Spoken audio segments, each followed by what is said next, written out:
Em- It's indeed a pleasure to be amongst you all with another at another session of the CEO Forum with Mr. Jha as the speaker on how Vizhinjam Port is going to transform the economy of India.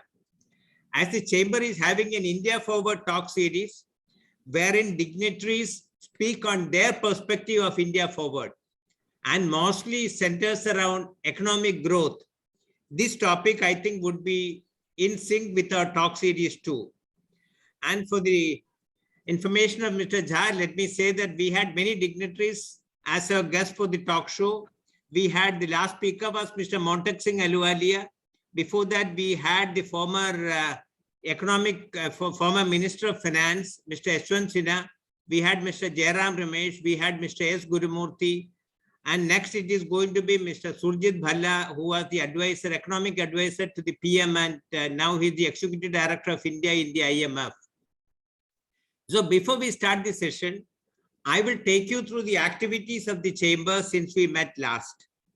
Last talk was by Mr. Adi Keshavan, the Chief General Manager Strategy, Financial Inclusion and Micro Markets of the State Bank of India. And he spoke on the privatization of government banks and allowing higher promoter stake.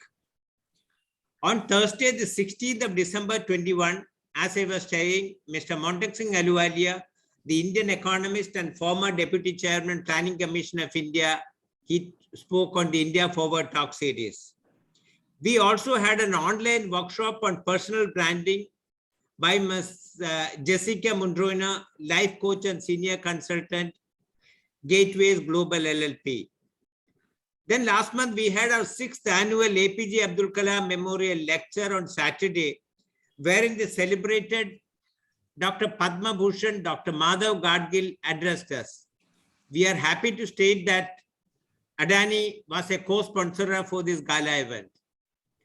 Mr. K. Vaidishwaran, advocate and tax consultant, K. Vaidishwaran and Company, Chennai, conducted another online workshop on recent changes in the GST law and how to ensure compliance. So virtually we had an action-packed month in the month of December.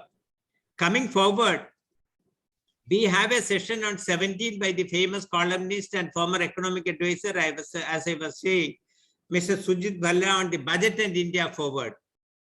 As I was saying, Mr. Bhalla is the Executive Director of India in the IMF, and he'll be logging in from Washington.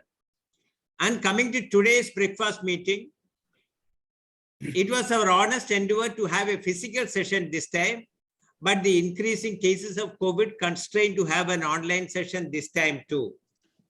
And coming to today's topic and the speaker, Mr. Adani Group, the Adani Group, as we all know, has made huge investments in the Kerala infrastructure.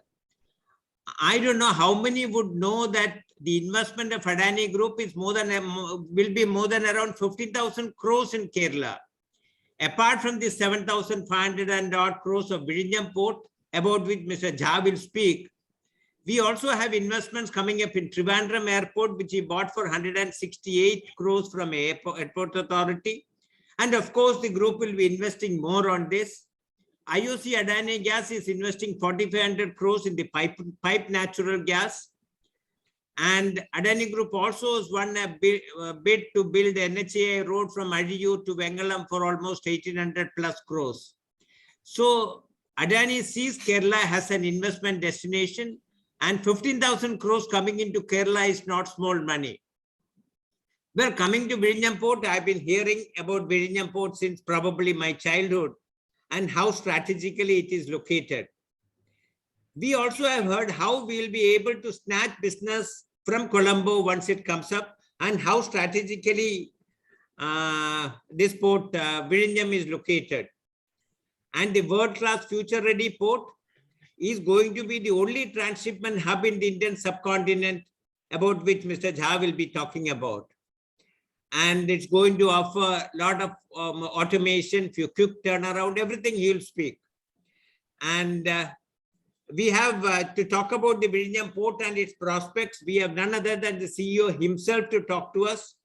Mr. Jha, to introduce the speaker. Mr. Jha is an IIT alumnus who started his career in Tata Steel, from where he moved to Aditya Birla Group, where he was MD and CEO of Utkal Alumina, and now he is the MD and CEO of Adani Port.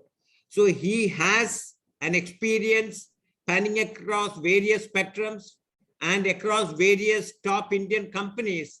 And we consider ourselves lucky to have you to introduce us the Adani Port. And we all have been reading about the challenges being faced in the smooth implementation and commissioning of the port.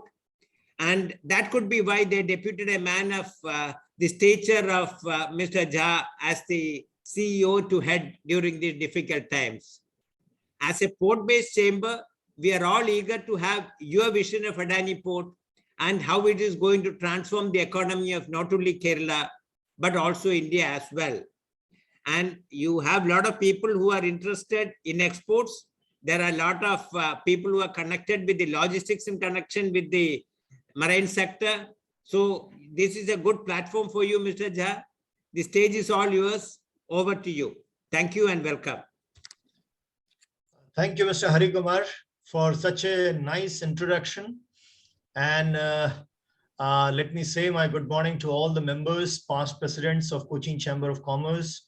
And I would like to thank you all for inviting me so that, we can interact and we can understand each other. As I said in the beginning, that it is more of a collaboration. And that is what I look at when I talk about Vizhinjam Port. And you will see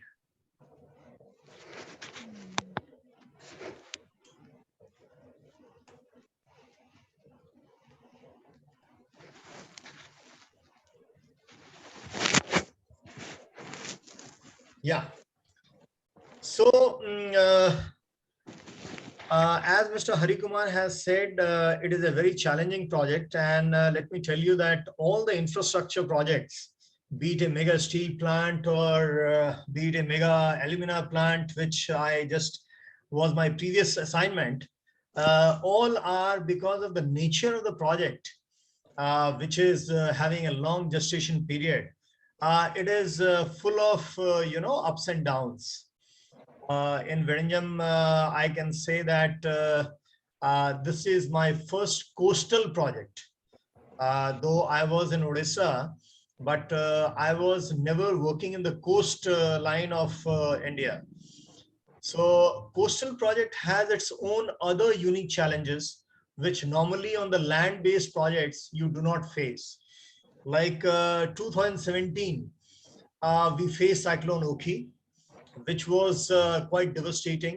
There was severe loss of life, and all our structure, be it breakwater or be it the pile structure and be it the jetty platform, was very badly impacted. Then 2018, there was a super flood. And I was told that it was faced by Kerala once in a century. That was the kind of flood.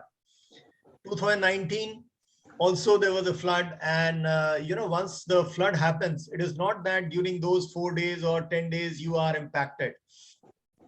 Because for, say, a few months, the entire government machinery is busy with the relief work. And that is right. And you also get involved.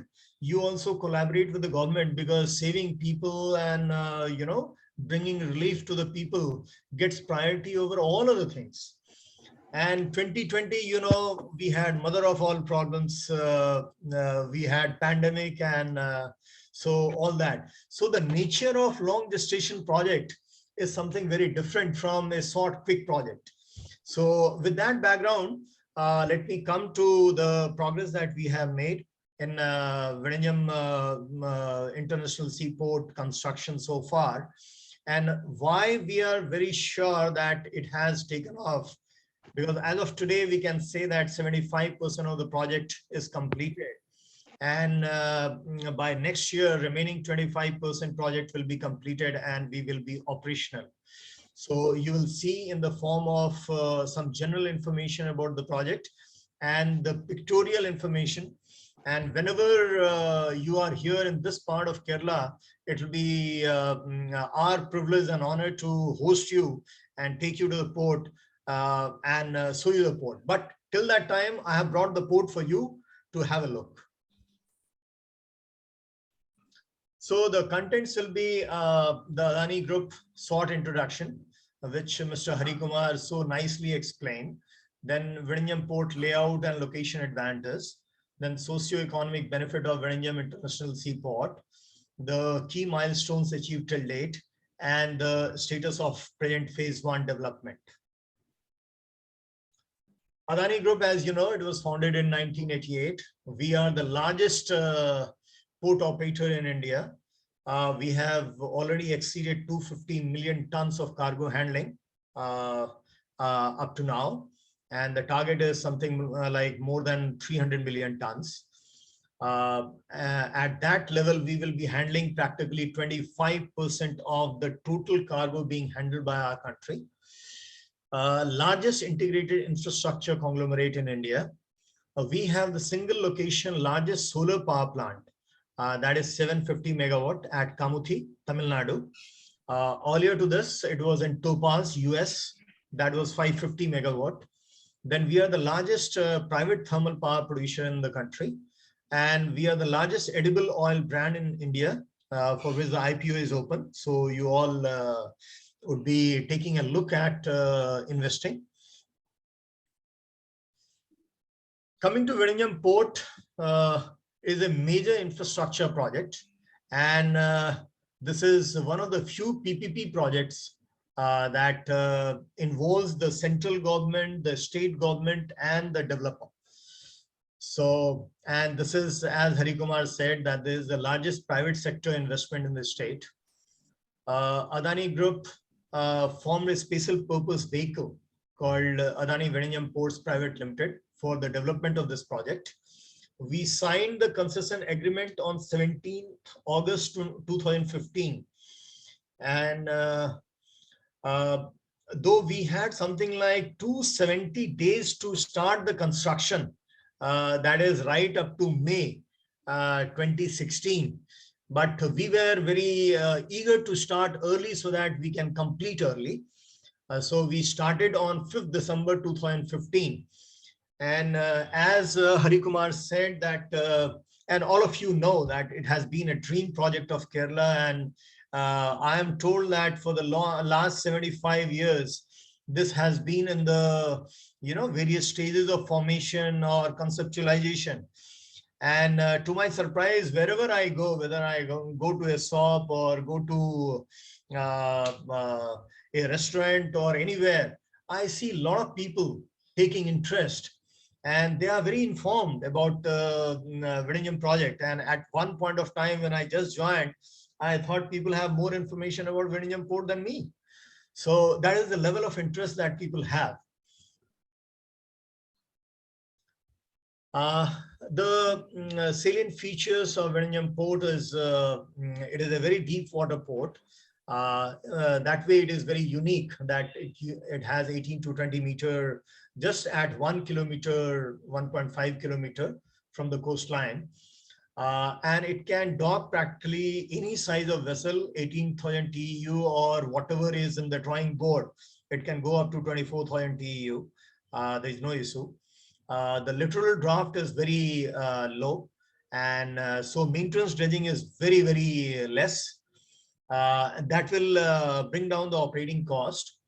And because the dredging involvement is very low, so the impact on marine life will be very less, which is environmentally better.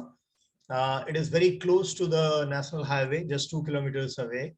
Rail network, we are connecting to Balrampuram station, which is 10 kilometers away. And international airport is just nearby, which is 15 kilometers. So it is very well connected with all the major transportation networks. I would like this to be a dialogue, and whenever you feel like stopping me or asking anything, you can raise your hand and you can ask me, because I would like that you should gain maximum from this interaction. So there's nothing like disturbing the flow of presentation or something. Whenever you feel like, you are free to ask anything. So this is the location map. If you see, we are at the tip of Kerala. And this is the place. This is the 10 kilometers that you can see. This is the rail line from where we'll be connecting. We are connecting, as I said, to Balrampuram station.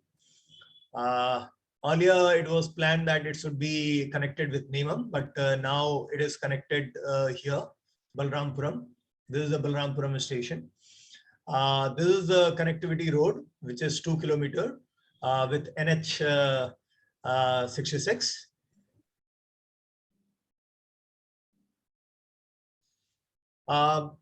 If you see the Middle East Far East line, shipping line, and international Suez Far East line, you see how close it is moving across Vizhinjam. In fact, you can see the mainline ships going from here. Many a times it passes our waters. And the very first year, because of the locational advantage, when the crew change started happening, Vizhinjam scored as #1 crew change destination in spite of, not being very prepared for such handling. If you see the distance involved, Vizhinjam is just 10 nautical miles away from the sea route, where for your benefit, I have shown Tuticorin, which is something like 100 nautical miles. Even Colombo is 28 nautical miles, which is handling most of the Indian cargo. Cochin is 72 nautical miles. So it is mean sea line is very, very near, and many a times it is in our waters within the port limits. This is the coastal map showing all the ports. And as a couple of people said that Cochin and Vizhinjam, there's a competition. I don't feel so. I feel that there's more of a collaboration. And with the collaboration, every one of us will gain. Let me tell you that when we started the Mundra port in 1998, it was just next to something like within 50 kilometers next to Kandla port. And we were told that, either you will not be able to operate the port, or you will be impacting Kandla port in a big way. Today, both Mundra and Kandla are #1, #2 ports. Mundra being a minor port, it is bigger than any major port. So competition and collaboration has gained both. So I see similar things in collaboration between Vizhinjam and all other coastal ports, whether it is Mundra or Pipavav or JNPT or Mangalore, Cochin, all these ports, Krishnapatnam, all these ports will be collaborating, and there'll be good flow of coastal cargo.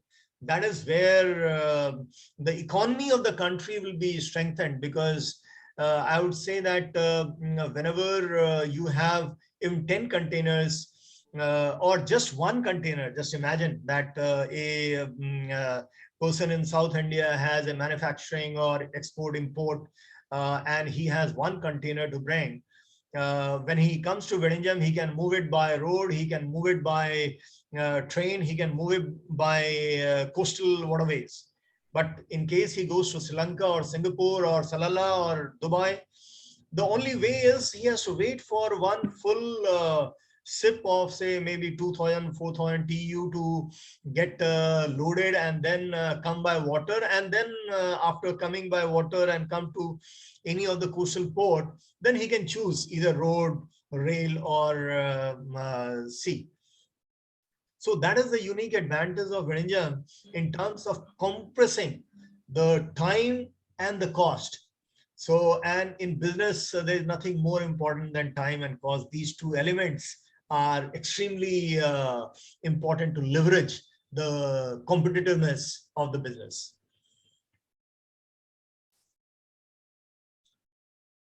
So, as I told that it can handle any size of vessel, whether it is 18,000 TEU or 24,000 TEU. we expect that exim cost as compared to other competing countries will be much lower, and that will try and bring a lot of competitive advantage to manufacturers, importers, and exporters within the hinterland, within the country. And Vizhinjam Port has the potential that we foresee to become a world-class transshipment hub in this Indian subcontinent, so far as this cargo is concerned. And this will be serving the entire country, bring time and cost efficiency into the business. The port will be developed in many phases. Right now, we are talking about first phase, where the breakwater is having a total length of 3,100 meter. And when we say 3,100 meter, it includes 140 meter of fish landing spur breakwater. So if we keep that aside, then the main breakwater is 2,960. And we are, you will see that we are right now at 1,460 meters. So practically we are at 50% of the breakwater. Right now we are developing 800 meter of berth, that is 2 berths, 400 meter each. And they will be having a capacity of 1 million TEU per annum. Container yard behind the jetty is something like 500 meters. Then phase 2 will involve another 400 meters. That will take the handling capacity to 1.5 million TEU. And phase 3 will be another 400 meters. That will take the capacity to 2.2 million ton. Phase 4 is with this 400 meter, the total jetty length will be something like 2,000 meters. And the ultimate handling capacity will be between 3 million and 4 million TEU. So it is a sizable quantity for handling Indian cargo containers. If you look at the picture, we are talking about right now phase 1 here, these 2 jetties, these 2 berths. Then this is the breakwater. We have come right up to here. And we have to go up to this place, which is, I say, 2,960. Then these phase 2, phase 3, and phase 4. So total jetty length in all these 4 phases will be something like 2,000 meters. Then backup yard. This is the road connectivity. This is the rail connectivity from Balramapuram with the railway siding here. Then you have all these areas here. It is a seafood park that the Kerala government is developing. So all the importers and exporters and food processing companies can have a foothold here. This is the existing fishing harbor, Vizhinjam fishing harbor. And this is a new fishing harbor that we are developing.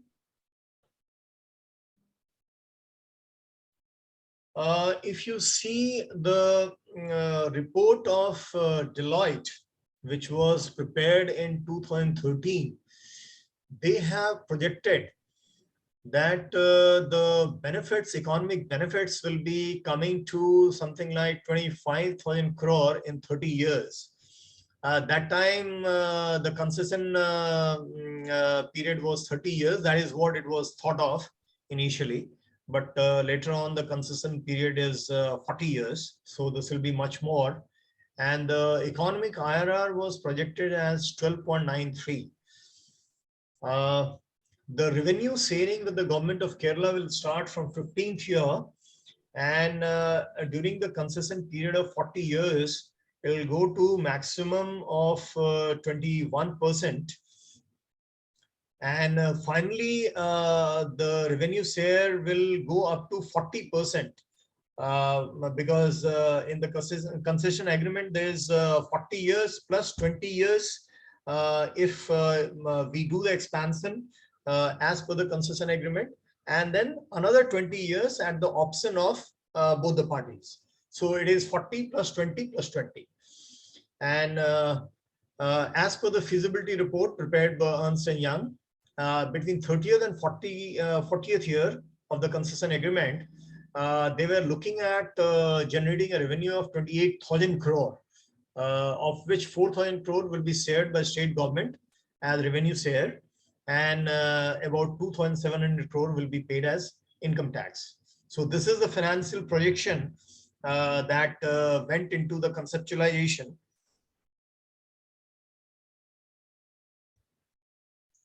Coming to the employment generation during the construction phase, though this number 3,600 people working, that could not happen because of COVID restriction and restriction on manpower movement.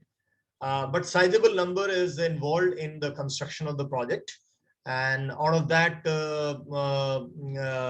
almost 50% is the local population, mainly Vizhinjam area and other parts of Kerala.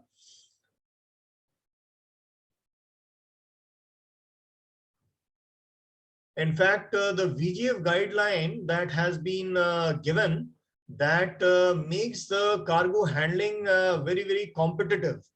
Once the port is commissioned, we'll take out the rate chart and all that. But this will be very competitive to handle the cargo here, because it has it will be one of the most automated port.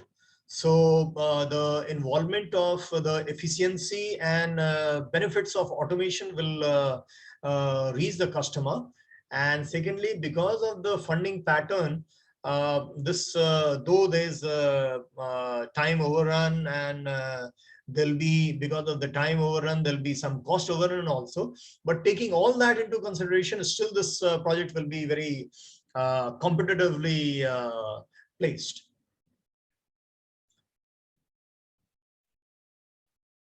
During operation, the first phase, the employment will be something like 650, and then subsequent phases, the number will keep on adding, going up to something like 2,000 in the final 4 phase.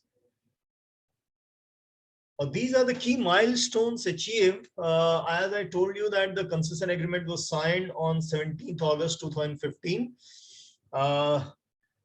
We started the construction on 5th December 2015. It was rather early. We started within 110 days of signing the concession agreement. Idea was to save time, though we, as per the concession agreement, we had 270 days to mobilize and start. Then dredging also started. That started before the groundbreaking ceremony on 24th November. Breakwater construction started after we had sizable stone availability and making approach. The jetty construction started in June 2017. Port equipment, all the port equipment has been ordered. You'll see that couple of equipment has already arrived. We have already completed, commissioned and inaugurated the port operation building. That will be the nerve center for controlling all the equipments, whether it is key cranes or yard cranes, all the equipments in the port. And the entire switchyard, that is taking power at 220 kV, then converting to 33 kV, and finally feeding to the port at 11 kV, that is ready. The entire gas insulated substation, all these equipment that has come from Sweden is installed, commissioned, and it is waiting for inauguration. We believe that it will be inaugurated in February this year. And then there's the gate complex that will be controlling all the incoming and outgoing traffic. That will be commissioned in April. That also is nearly ready, and in fact 95% ready. And then you have the workshop building, which will be used for maintaining all the equipments. That will be commissioned in October this year. And next year, May, we are likely to bring the vessel with all the port equipment. So all the key cranes and the yard cranes will be coming. And commissioning of the first berth of the port will be happening in December 2023. This is the plan. And we look to be achieving this plan. If you see the jetty, all 650 number of piles is completed, and all the cross beams and longitudinal beams are in place. We only have to put the upper deck, which as we get the coverage of breakwater, we'll be putting that.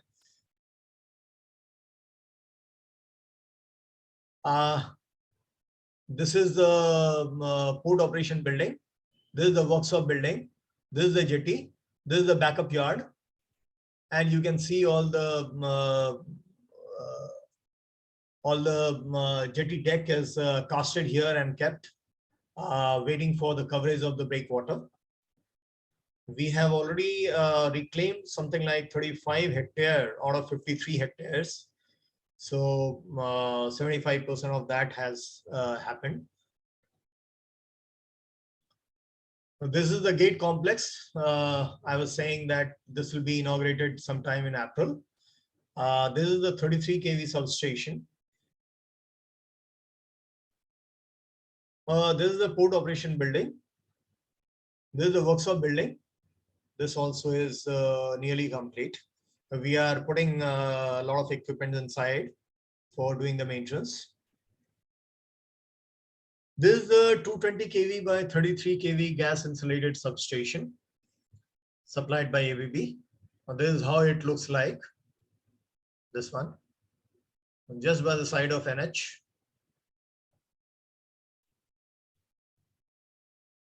These are the electroports.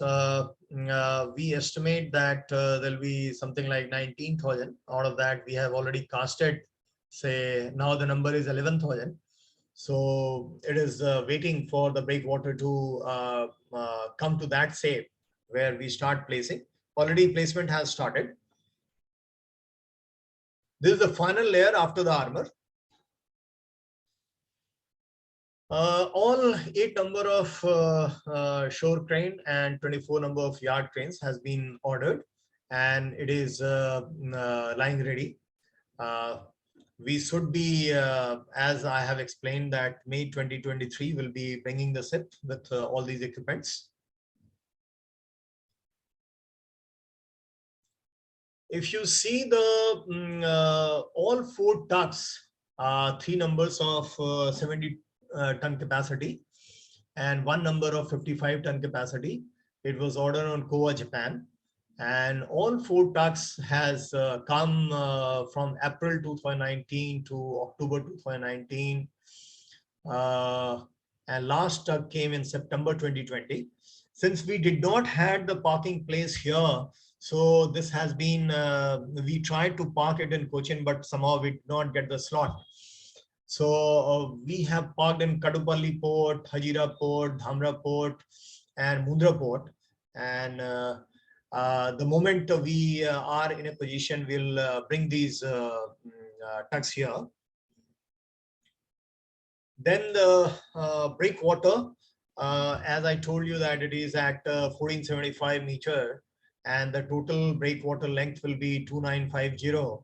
So we are already at 50% mark, and breakwater is now going very well. In fact, we got very badly impacted because of the cyclone, because of the super flood, and a lot of natural calamities. This breakwater is a very unique breakwater. Most of the breakwater that we have done in Mundra or other places has been done on land mode. But this is more of, say, 75% of this breakwater goes on marine mode and 25% only goes on land mode. So this is a very unique combination, and the high swell condition or the sea roughness here is making it difficult. In fact, let me tell you that in between we tried to get one ship from Mundra trying to get the stone, because we had a lot of difficulty in getting the stone in Kerala. We are getting a stone from Tamil Nadu. So Mundra is our port, and we thought that there is plenty of stone. Why shouldn't we bring? We brought a 50,000 ton vessel, and but we could not unload because of the high swell condition. The grab, orange peel grab, was dangling. It was not able to unload and position it. So there are complications. So now we have come to split hopper barges, and we have to make this port. We have created two more jetties, rather three more jetties. One is here we have created a load out jetty, so that we can load this split hopper barges, and then the barge will come, and here there is a positioning barge, and it will unload. Then at Muthlapudi, we have created another loading jetty. So all the mines which are feeding to Muthlapudi, from there we take the sea route and we bring it here and dump it. We also have created a load out jetty at Kollam. So with these three places, we are getting good marine coverage, and I think we are dumping 10 to 15,000 tons every day. And only difficulty is getting the stone availability, because NGT, all of you would be aware that they passed a lot of regulations, and all the mines was stopped because of initially 2016 2017 there was regulation for explosives, and because there was one accident that happened in Kollam, and during a Puram festival. After that, all the explosive supply was literally choked. Then there was a regulation that all the mines will require environment clearance. So all the operating mines also was closed. Then there was a change from district level committee to state level committee. So all our application that we had given to district level committee, which had gone maybe after a year or so at 50% or 75% level, we had to take the application back and put it to state level committee. So the evaluation begins afresh. So all those complications are there. Then in between, the NGT came with a guideline that earlier it was 50 meters from the mine periphery to any of the residents. Then the NGT came with a guideline that no, it has to be 200 meters. Now in a state like Kerala, if it is 200 meters, then you hardly have any mine. So you depend on Tamil Nadu, and in between there was a lot of political opposition in Tamil Nadu, saying that there is an issue of water sharing, and if the water sharing has a difficulty, then stone sharing will also be difficult, and all that. So, a mega project like this goes through a lot of complications, and many a times you feel that, yes, all these issues, be it NGT or Honorable Supreme Court or High Court or, state level committee or district level committee, we have to somehow work with all these factors and try and see that how do we deliver the project. But I would say that with the facilities that you have seen, whether it is port operation building or 220 kV by 33 kV switchyard or 11 kV switchyard, the gate complex, the workshop, all these, in fact, the jetty itself, except the breakwater, remaining 75% is complete, and 25% is remaining for the breakwater coverage. So it has already taken a turn, and the moment we start getting a coverage, we'll keep on developing this, and then we are ready to operate. So that is why, because we can see that 75% is complete, so we can say that by next year, you will see this port in operation. So with this, I would say that I have covered my part that I wanted to share, and I would like to offer the floor to you to ask me whatever you want to know and your suggestions as to how do we collaborate. I do appreciate that in the audience I'm talking to the CEOs. They might have some good ideas which they have not been able to reach to Vizhinjam Port. So in case you have any ideas that can benefit Vizhinjam Port, I would be very, very receptive and welcoming. Thank you. Thank you very much. So thank you very much, Mr. Rajesh Shah, for talking elaborately on the prospects which the Vizhinjam Port is going to offer. See, you have worked across India. You have worked in Odisha. You have worked in many other places. See, what are the challenges you find peculiar to Kerala or unique to Kerala?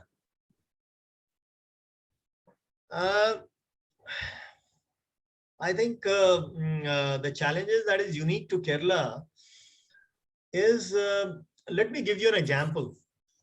You know that the project cost is something like 7525 crores, and the stone cost will be less than 10% of the project cost. So less than 10% is delaying 90%. This understanding that such a low value item is delaying the whole, I mean, so many people are waiting for employment. Employment is such a burning issue.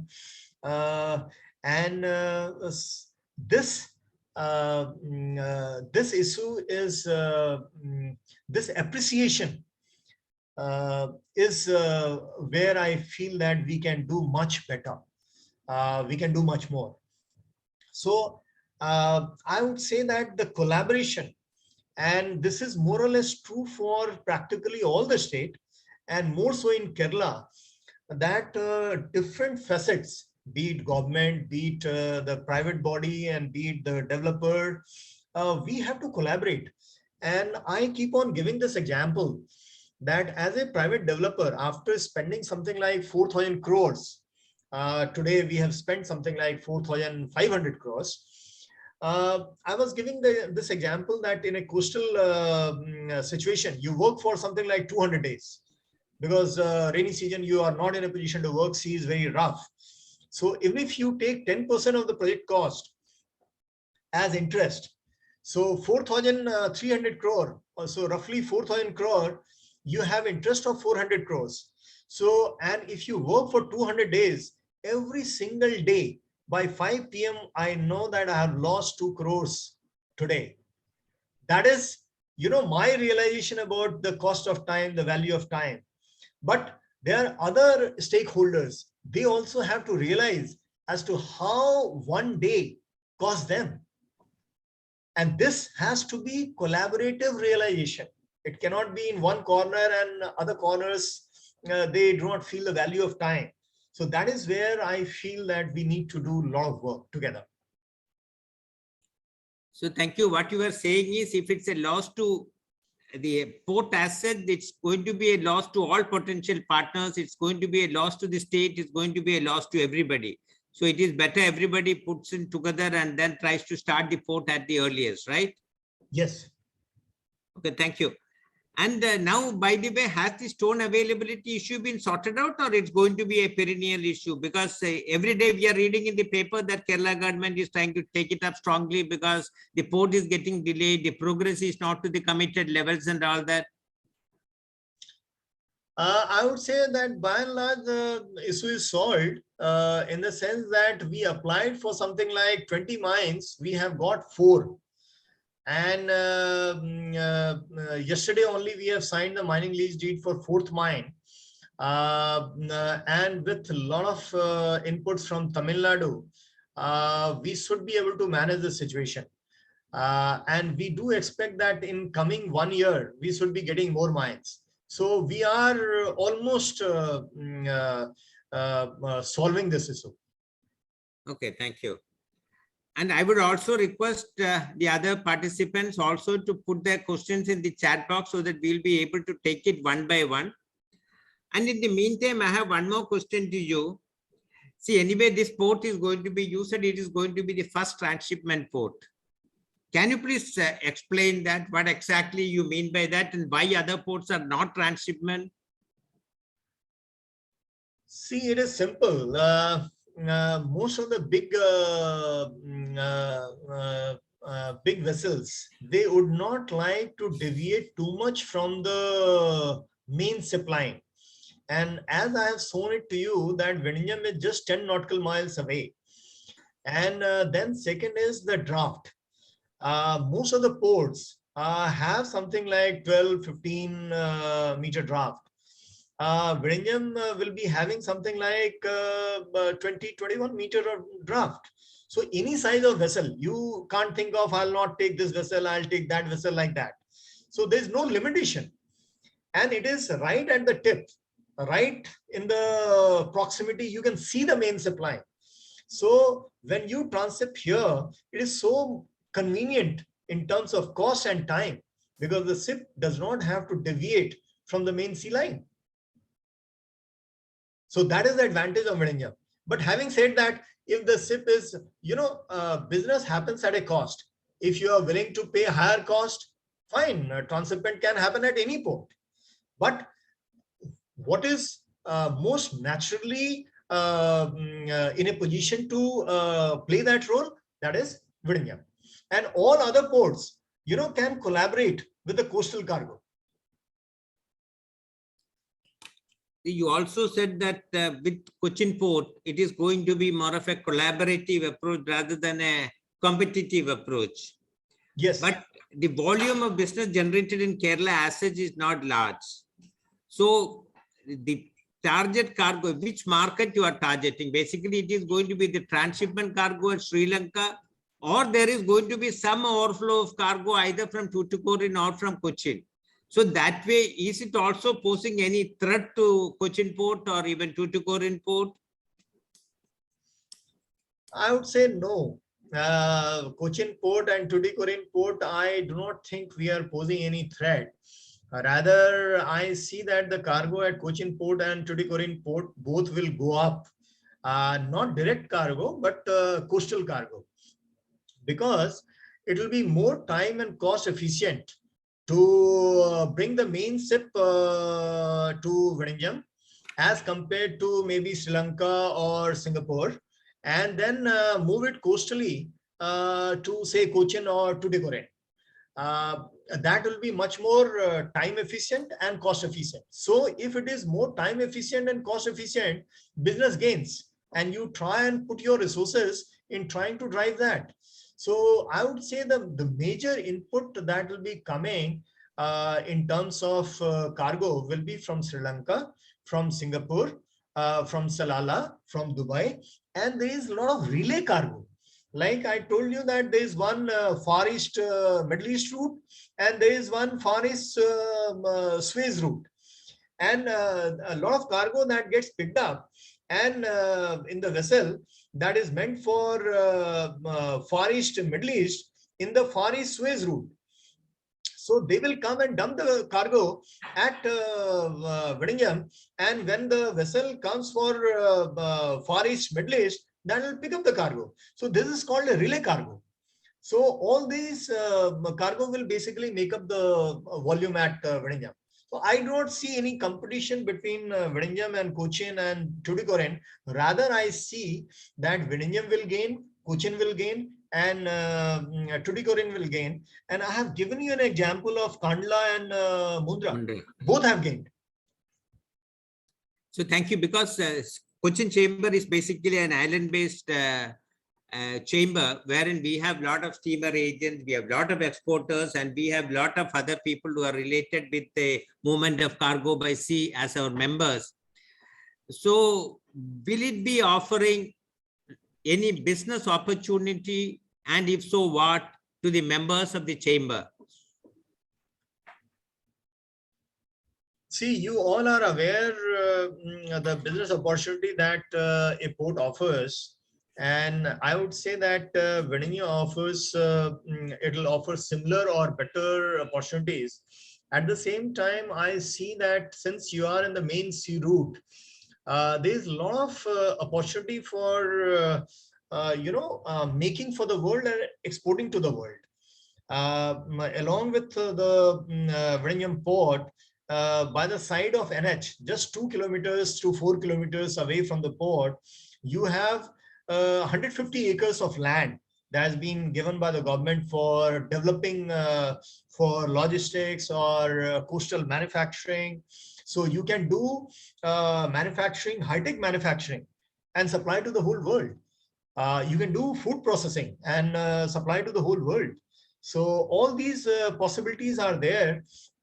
Especially, I'm recently Lulu Group announced that they will put electronics assembling unit at near to Vizhinjam port, some 1,000 crores odd investment. So I see many such investment coming where they will be getting all the CKDs or semi CKDs and assembling and exporting to either the coastline of the country or different parts of the world. Thank you. Before I take questions from the chat box, I'm seeing Mr. Narayan in the screen, and he's also director, as introduced. He's a director in DP World, and he was a very prominent person in Cochin. So do you have any questions, Mr. Narayan, to Mr. Jha?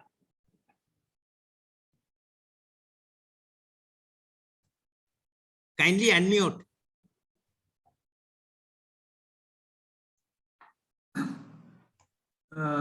Mr. Jha, I mean, since you are now investing in a terminal in Colombo as well, how does that compare with your investment in Vizhinjam? How does that match? Isn't that a bit of kind of competitive in nature between the two terminals of your own company? Conflict of interest. Not exactly. As I said that, Mundra and Kandla, it is a similar situation. Mundra happens to be private port, Kandla happens to be the government port. Both have grown. So I see the growth of right now will be handling something like 1 million TEU. In Sri Lanka also, we are going for 2 berths. So 1,000 meters. So, and I see the growth of cargo happening all across the world. I see more of a collaboration again, because a lot of cargo that is going out from Sri Lanka, because it does not have a berthing space, it is going to Singapore. That we will be able to attract to either Sri Lanka or Vizhinjam. So I see that we will not grow at the expense of each other. Rather, we'll collaborate and will expand the volume altogether. Thank you. Thank you. Now we have a question in the chat box that is from Mr. Akshay Ashok. He's saying that what is the level of automation, whether it is going to be fully automatic or semi-automatic, and with the automation, will there be any increase in the volume being handled? Because initially, when 1 million TEU was expected, it was not an automatic port.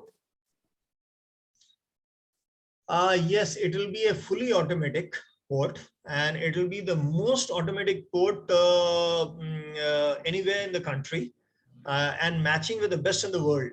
Rather, within Adani Group also, it will be the benchmark.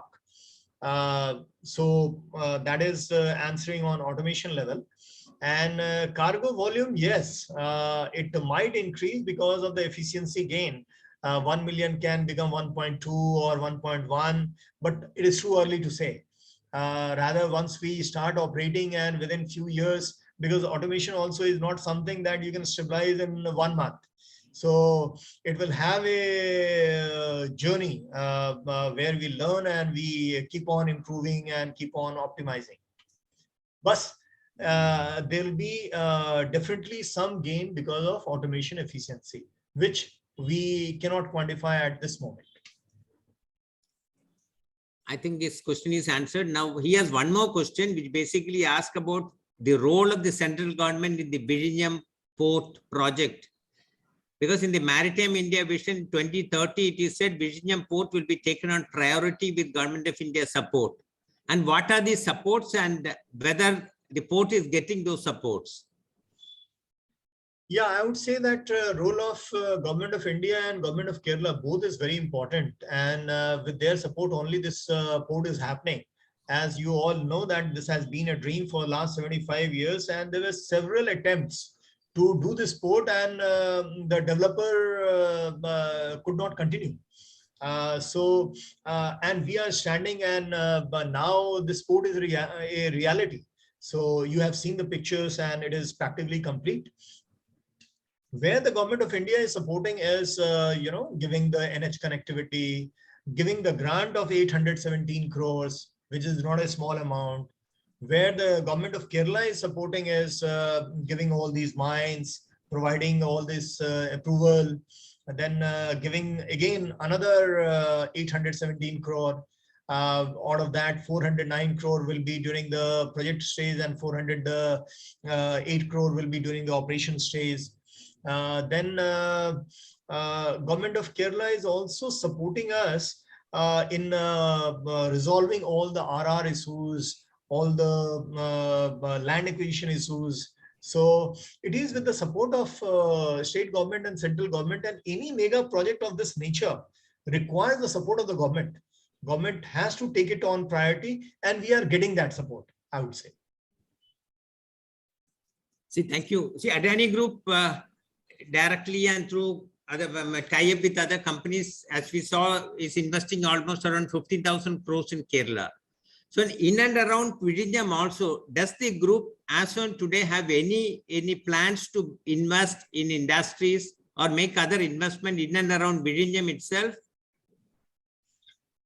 Yes, we have planned to create a logistics park, and that is where I said that we have taken something like 150 acres, which is split on either side of the national highway, and it is just between 2 to 4 kilometers of the port.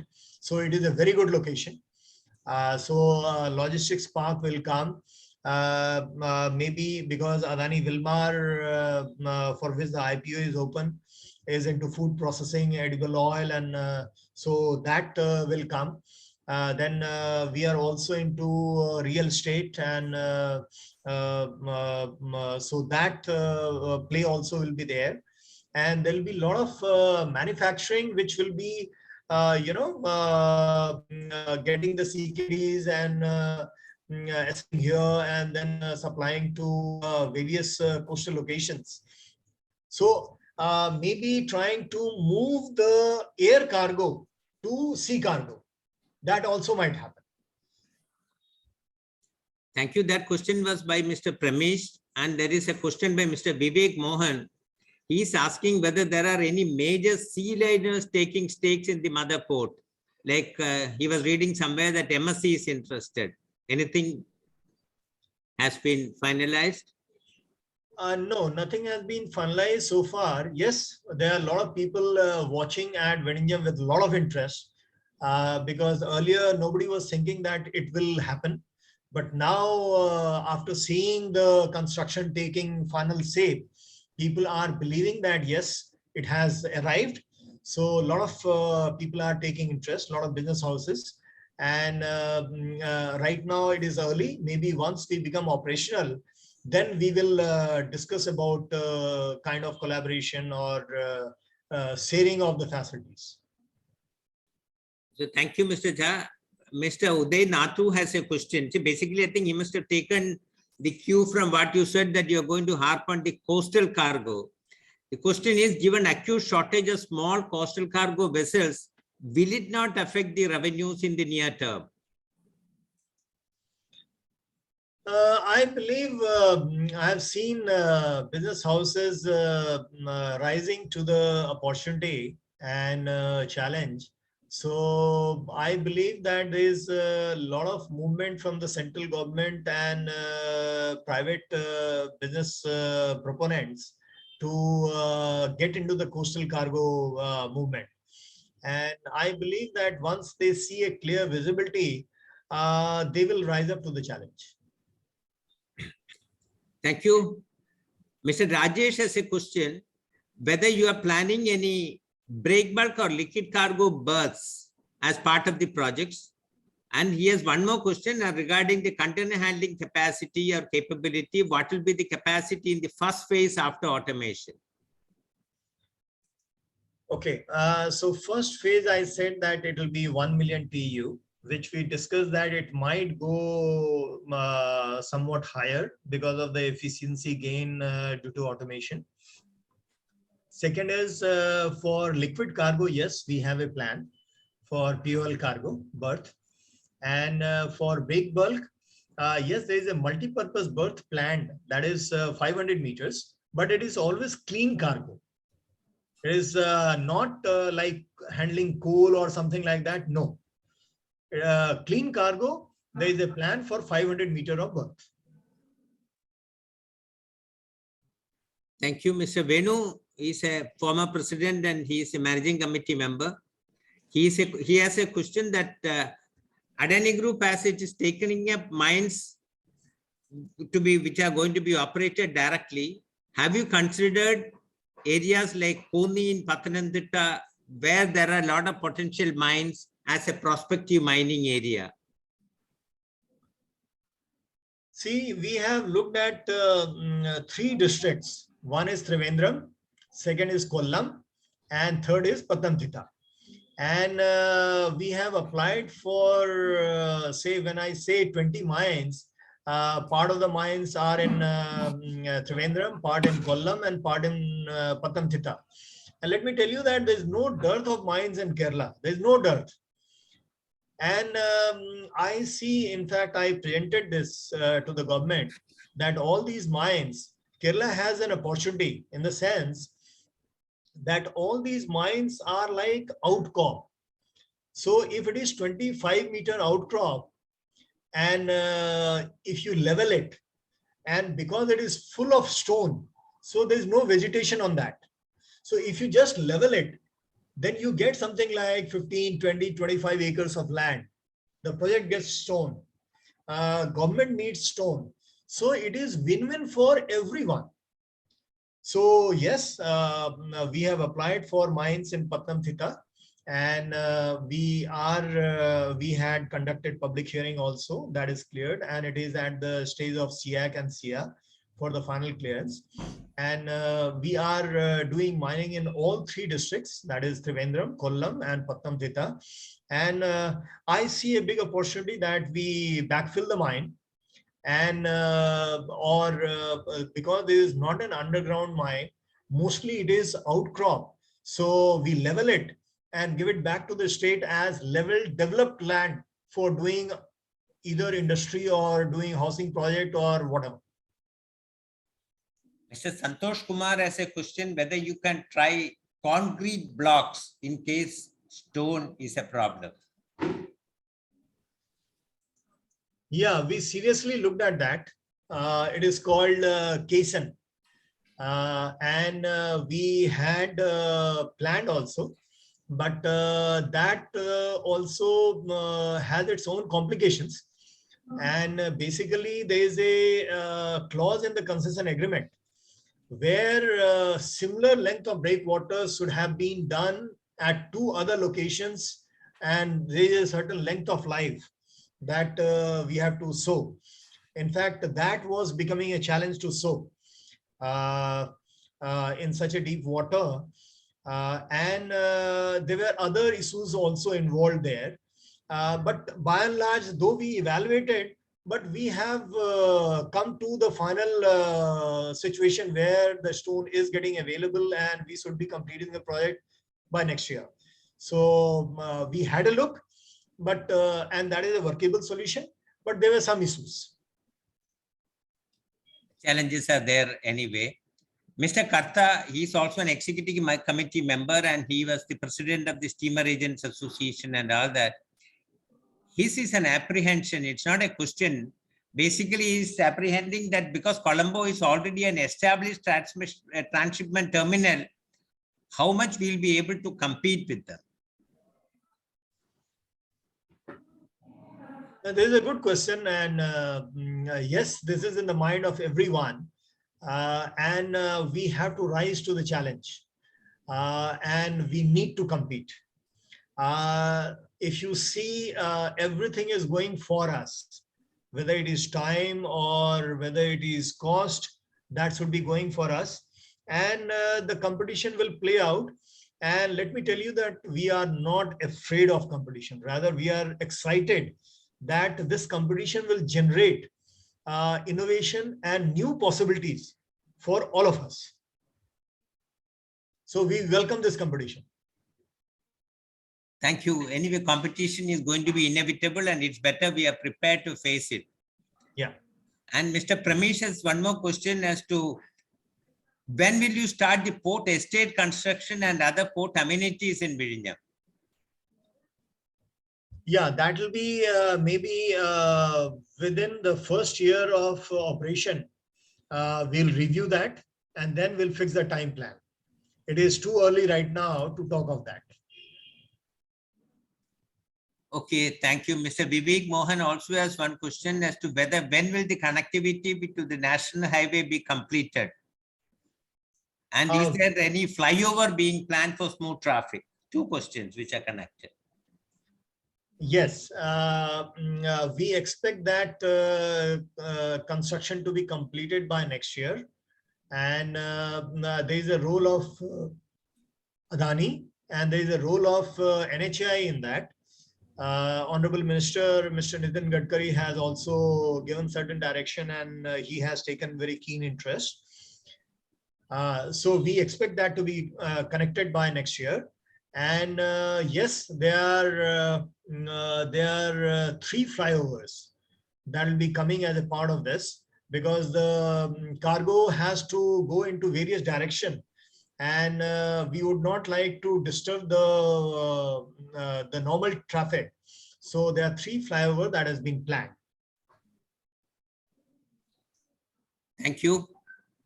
Another question is from Mr. Arvind Madhavan. Is there any plan for any energy plant? Yes, there's a very good question. I would say that Vizhinjam project is, say 2 years back, we shook hands with KSCB and Oscilla Power. So you might see 1 megawatt wave power at Vizhinjam. And recently there has been proposal. Our transport secretary, Mr. Jyoti Lal, is very active. And you might see some solar power, solar hydrogen, all these things, wind power, all these things coming into Vizhinjam. People are different project proponents are discussing with us, and that is at various stages of discussion. Oh, thank you. Mr. Pramesh has one question as to whether you're planning cruise berths for integrating the seaport and airport to enhance the tourism. Yes, I told you that there is a 500 meter of multi-purpose berth in the plan. And as per the plan, that is also will be serving, part of that length will be serving the cruise berth. So that is as per plan. That will be in the second phase. So thank you, Mr. Safiju Alphonse has a question, because another port is coming up in the vicinity that's called Kolachal International Seaport, also known as NIM Port. Whether that is going to be competition to Vizhinjam, and are there any prospects for so many ports in the nearby vicinity?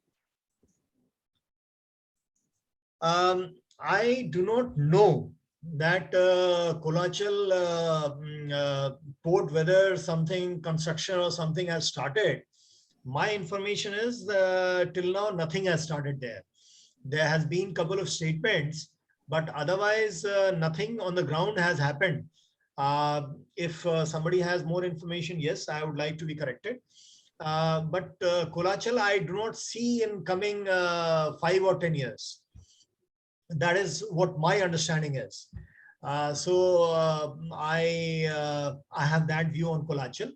And as I said about Tuticorin and other ports, we will be collaborating and will be growing together. So that is my view. Mr. Pramesh is saying Kolachal is dropped. Okay, I think that reduces the anxiety and worries to some extent. See, questions in the chat box are more or less over.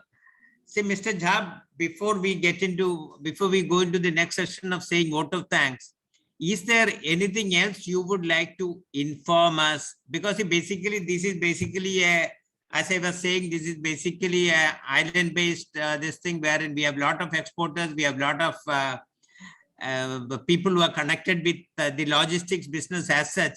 So in case there is anything else you want to add which has not been part of the presentation, kindly please feel free, because our people would definitely be interested. It's going to be a win-win situation for both, for the port as well as the members of the chamber also. I would like to add that I'm really very excited that this will create a lot of possibilities.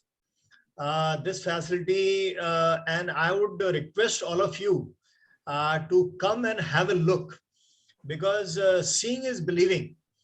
Once you see the facility, your idea about what possibilities, business possibilities can emerge, that will be more open, because you will plan how to integrate with the port, what businesses you can bring, and how do you benefit. We are creating an infrastructure, and this is a very, very high class infrastructure that is being created. And definitely a lot of businesses which depend on the export import cargo will benefit. But when you come and see and interact with us, again, we have to co-create a solution. So I would like to invite you all, whenever you are coming here, please do drop in and have a look at the port. And it will be anyway good to discuss with you all with a cup of coffee. Thank you, because people pan-India have logged in, because with the invitation of us, a lot of people have logged in. So your talk was of great interest to everybody. Now I would request Mr. Venu, the former president of the chamber, to express the vote of thanks.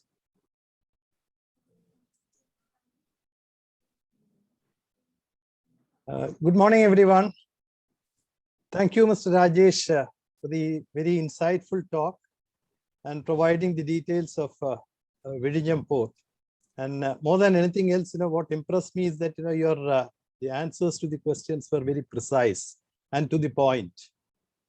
We all know that how challenging it is to carry on with such an operation, a mega operation in Kerala, with all kinds of interferences with various political parties and also the media. The number of media in Kerala is much more than in many other states.